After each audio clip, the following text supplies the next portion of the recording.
Let's set up your first contact list. At the top left of the dashboard, click Contacts.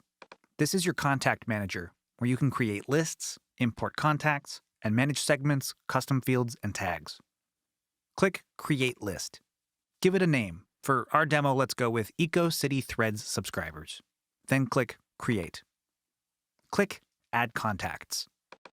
There are 4 ways to add contacts to your list. 1 by 1.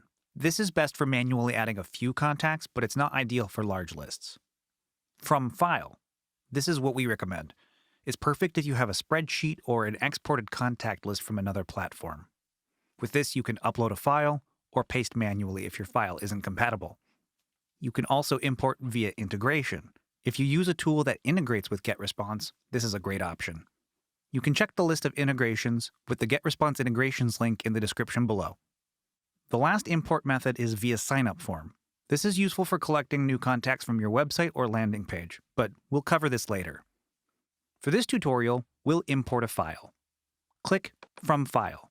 Select the contact list to import to, in our case, EcoCity Threads subscribers. Upload your file. Supported formats include CSV, which is the most common, but you can also use XLS, XLSX, TXT, VCF, and ODS. If you have a file but it isn't compatible, you can convert it at Cloud Convert or paste contacts manually. Choose what to do with duplicate contacts. The default option, Add and Update Existing, is best for a new list.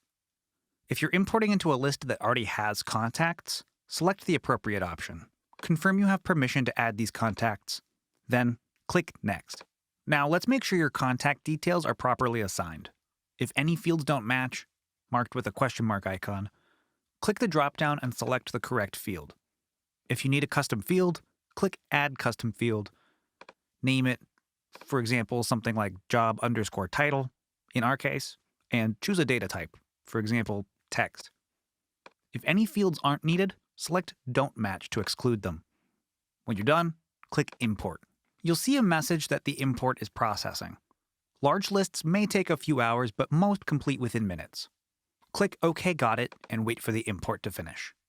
Once done, review your import statistics to check for any issues. If some contacts were rejected, inspect your file and try re-importing them. If your list is rejected, you'll get an email like this. If this happens, check out the Troubleshooting Rejected Imports Guide link in the description below to fix your list.